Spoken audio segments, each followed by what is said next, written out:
উনি নিজে বিদেশে বসে আছেন, কেউ ভানুয়াতুতে বসে আছেন, তো বিদেশে তো গেছে টাকা। অনেকে বিদেশে যেতে চাইছেন চিকিৎসার নামে,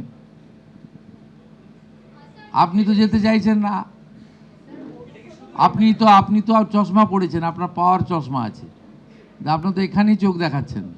চিকিৎসার জন্য বিদেশ যাত্রার আবেদন জানিয়েছিলেন অভিষেক বন্দ্যোপাধ্যায়, কিন্তু বিদেশ যাত্রার অনুমতি দিল না কলকাতা হাইকোর্ট। একই সঙ্গে এই মামলা খারিজ করে দিল কলকাতা হাইকোর্ট। যেহেতু একাধিক মামলা এই মুহূর্তে বিচারাধীন, তাই এখন বিদেশ যাত্রার অনুমতি দেওয়া সম্ভব নয় জানিয়ে দিল কলকাতা হাইকোর্ট।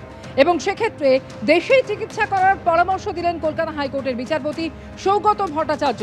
অভিষেক বন্দ্যোপাধ্যায়ের বিরুদ্ধে প্রায় 16টি মামলা আছে, সেখানে যদি কালকে নোটিশ পাঠিয়ে হাজিরা দিতে বলা হয় তখন কি করবেন?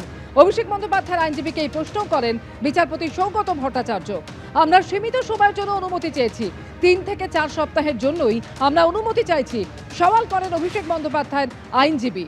আগের পর্যায়ের চিকিৎসা বাইরে হয়েছে, তাই এখানে এখন চিকিৎসা করাবো না জানান অভিষেক বন্দ্যোপাধ্যায়ের আইনজীবী।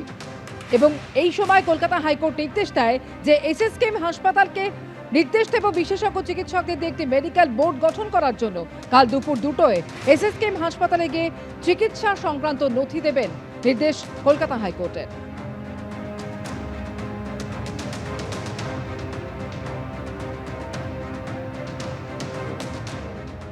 কোটি কোটি ভারতবাসী সব কি বিদেশে যায় চিকিৎসা করতে, নাকি তারা না বিদেশ না গেলে মরে যাচ্ছে লোকে? দেশের ডাক্তার, দেশের হসপিটাল সিস্টেম, চিকিৎসা ব্যবস্থার উপরে কোনো বিশ্বাস নেই। এই জন্য তো চিকিৎসা ব্যবস্থাটা আমাদের পশ্চিমবঙ্গে ডুবে গেছে। কলকাতা হাইকোর্টের বিচারপতি সৌগত ভট্টাচার্য তিনি আজ মন্তব্য করেন যে অভিষেক বন্দ্যোপাধ্যায়ের বিরুদ্ধে প্রায় 16টি মামলা রয়েছে, সেখানে যদি কালকে নোটিশ পাঠিয়ে হাজিরা দিতে বলা হয় তখন কি করবে? অভিষেক বন্দ্যোপাধ্যায়ের আইনজীবীকে প্রশ্ন করেন মাননীয় বিচারপতি।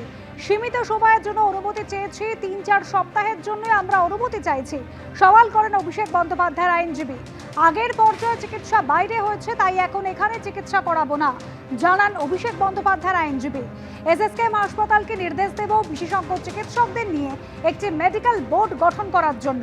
কাল দুপুর 2টোয় এসএসকেএম হাসপাতালে গিয়ে চিকিৎসা সংক্রান্ত নথি দেখান। আগামী পরশু এসএসকেএম হাসপাতালে আদালতে তাদের রিপোর্ট পেশ করবে, সেই পরামর্শ মেনেই পরবর্তী পদক্ষেপ করা হবে, প্রাথমিক পর্যবেক্ষণে জানান মাননীয় বিচারপতি।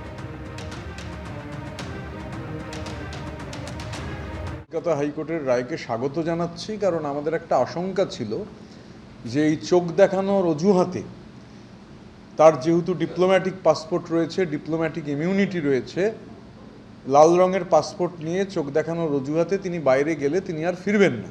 মহামান্য আদালত বলছেন যে এই মুহূর্তে চিকিৎসাটাই সবথেকে গুরুত্বপূর্ণ, কোথায় চিকিৎসা হচ্ছে সেটা বিষয় নয়।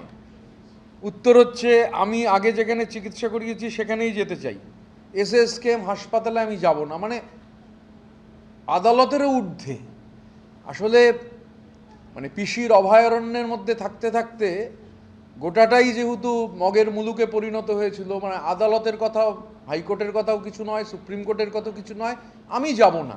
আর এটাও গুরুত্বপূর্ণ, এটাও তদন্ত করে দেখা দরকার, মানে এটাও খুব ইম্পর্টেন্ট যে জন হপকিন্সের মতো হাসপাতাল, সেই হাসপাতালের প্রেসক্রিপশনে যদি রেজিস্ট্রেশন নাম্বার না থাকে ডাক্তারের, তো সেটাও কোথায় ক্যামাক স্ট্রিটে বসে ফর্জারি হয়েছে কিনা সেটাও দেখা দরকার, কারণ উনি এই ধরনের ব্যাপারে অসম্ভব পারদর্শী আর কি। এবিপি আনন্দ, এগিয়ে থাকে, এগিয়ে রাখে।